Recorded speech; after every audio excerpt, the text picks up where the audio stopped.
एक ऐसी महागाथा, एक ऐसी कहानी जो हजारों सालों से भारत की आत्मा में यूं कहें तो बसी हुई है।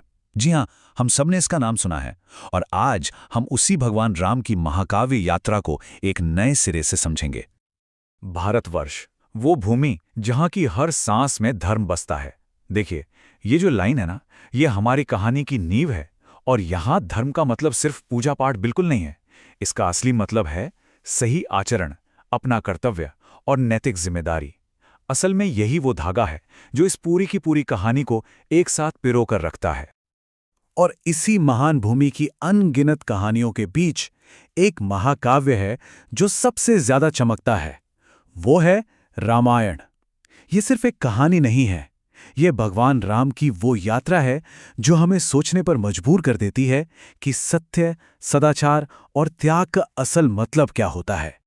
तो चलिए कहानी शुरू करते हैं।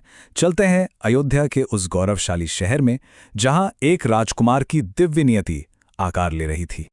अयोध्या के राजा थे दशरथ। उनकी 3 रानियां थीं, कौशल्या, कैकेयी और सुमित्रा।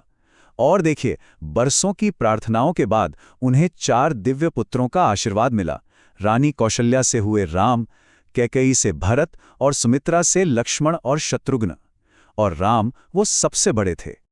राम में न बचपन से ही कुछ तो खास था। मतलब वो जितने शक्तिशाली थे उतने ही ज्यादा दयालु और शांत स्वभाव के भी थे। और शायद उनका यही गुण उन्हें सबका प्रिय बना गया, एक आदर्श बना गया। और फिर आया वो दिन, मिथिला में सीता के स्वयंवर का दिन। शर्त बहुत कठिन थी। जो कोई भी भगवान शिव का विशाल धनुष पिनाक उठा लेगा, वही सीता का पति बनेगा। क्या हुआ? बड़े बड़े राजा आए, कोशिश की और सब हार मान गए। लेकिन फिर राम ने बड़ी विनम्रता से उस धनुष को उठाया और जानते हैं क्या हुआ? वो न सिर्फ उठा बल्कि एक जोरदार गर्जना के साथ टूट गया। बस उसी पल सीता ने राम को वरमाला पहनाई और नियति ने उन दोनों को हमेशा के लिए एक कर दिया। लेकिन कहानी में खुशियों का यह दौर ज्यादा दिन नहीं चला। बहुत जल्द ये खुशियां कठिनाइयों में बदलने वाली थीं। एक वचन, सिर्फ एक वचन एक राजकुमार को उसके सिंहासन से हमेशा के लिए दूर कर देता है। और यहीं से कहानी एक बहुत दुखद मोड़ लेती है। हुआ ये कि अपनी दासी मंथरा के बहकावे में आकर रानी कैकेयी ने राजा दशरथ से वो 2 वरदान मांग लिए जिन्होंने पूरी कहानी ही पलट कर रख दी। पहली मांग क्या थी? कि उनका बेटा भरत राजा बनेगा। और दूसरी मांग, वो तो दिल तोड़ने वाली थी, कि राम को पूरे 14 वर्षों के लिए वनवास भेजा जाएगा। और देखिए, यही तो राम का धर्म था। अपने पिता के वचन का मान रखने के लिए उन्होंने बिना एक सवाल किए सब कुछ, राजपाट, सिंहासन सब छोड़कर वनवास जाना स्वीकार कर लिया। और वो अकेले नहीं गए, उनके साथ उनकी पत्नी सीता और भाई लक्ष्मण भी चल पड़े। ये दिखाता है कि असली कर्तव्य और निष्ठा क्या होती है। वन में उनका जीवन शांति से बीत रहा था, पर यह शांति ज्यादा देर टिकने वाली नहीं थी। अचानक बुराई ने उन पर अपनी छाया डाल दी। और यहीं से इस महाकाव्य का जो सबसे बड़ा संघर्ष है, वो शुरू होता है। कहानी में असल मोड़ तब आया जब रावण की बहन शूर्पणखा वहां पहुंची और उसने सीता पर हमला करने की कोशिश की। अब सीता की रक्षा तो करनी ही थी, तो लक्ष्मण ने उसकी नाक काट दी। और बस इसी अपमान का बदला लेने के लिए शूर्पणखा सीधे पहुंची अपने शक्तिशाली भाई लंका के राजा रावण के पास। लेकिन एक मिनट, यहां एक सवाल उठता है। राम और लक्ष्मण जैसे रक्षकों के होते हुए इतनी कड़ी सुरक्षा के बावजूद आखिर सीता का अपहरण हो कैसे सकता था? यहीं पर रावण की कपटपूर्ण, उसकी धोखे भरी योजना सामने आती है। और इस सवाल का जवाब छिपा है लक्ष्मण रेखा में। ये लक्ष्मण के द्वारा खींची गई एक जादुई सुरक्षा रेखा थी। एक ऐसा घेरा और सीता को साफ साफ चेतावनी दी गई थी कि चाहे कुछ भी हो जाए, इस रेखा को पार नहीं करना है। लेकिन रावण बहुत चालाक था। वो एक साधु का वेश बनाकर आया और मदद के लिए गुहार लगाने लगा। और बस दया के कारण जैसे ही सीता ने उस रेखा को पार किया, रावण अपने असली रूप में आ गया और उनका अपहरण करके उन्हें लंका ले गया।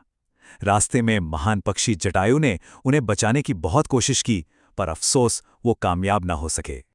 अब सोचिए, राम और लक्ष्मण के जीवन का ये सबसे अंधकारमय समय था, लेकिन तभी आशा एक दिव्य रूप में आती है। यहाँ कहानी में एक ऐसे महत्वपूर्ण पात्र का प्रवेश होता है जो सीता की खोज की पूरी दिशा ही बदल कर रख देगा। और वो पात्र कोई और नहीं, वो हैं हनुमान। राम की मुलाकात होती है हनुमान से, उनके सबसे बड़े भक्त, जिनका तो जैसे जन्म ही राम की सेवा के लिए हुआ था। सच कहूं तो ये कहानी का एक बहुत ही बड़ा टर्निंग पॉइंट था। और इसके बाद हनुमान ने वो कर दिखाया जो कोई और सोच भी नहीं सकता था। महेंद्र पर्वत पर खड़े होकर उन्होंने अपना आकार एकदम विशाल कर लिया और एक ही छलांग में पूरा का पूरा समुद्र पार करके सीधे लंका पहुंच गए। कमाल है ना? लंका में हनुमान का मिशन देखिए कितना सफल रहा। पहला, उन्होंने सीता को अशोक वाटिका में ढूंढ निकाला। दूसरा, उन्होंने राम की अंगूठी देकर उन्हें आशा दी।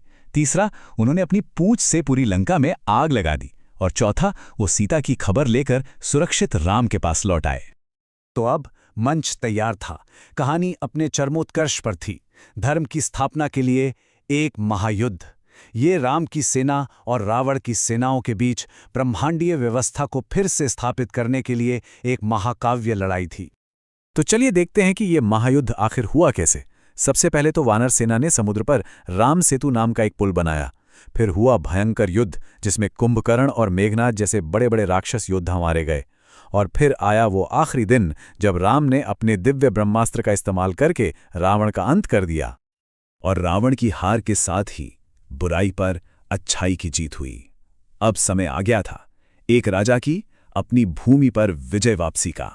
कहानी का वो हिस्सा जहां अंधकार पर प्रकाश की विजय होती है। पूरे 14 साल बाद जब राम, सीता और लक्ष्मण अयोध्या वापस लौटे तो सोचिए क्या माहौल होगा। पूरे राज्य ने दीपों की पंक्तियां जलाकर यानी दिए जलाकर उनका स्वागत किया। और जानते हैं, यही उत्सव आज हम सब दीपावली के रूप में मनाते हैं। इस पूरी महागाथा का जो सार है ना, वो एक ही शाश्वत सत्य में छिपा है कि धर्म की हमेशा जीत होती है। यही रामायण का सबसे बड़ा, सबसे जरूरी संदेश है और ये आज भी उतना ही सच है। और अंत में ये पूरी कहानी हमें एक बहुत गहरे सवाल के साथ छोड़ जाती है कि कर्तव्य, प्रेम और बलिदान का ये जो प्राचीन महाकाव्य है, ये आज के दौर में, आज की दुनिया में हमें क्या सिखा सकता है।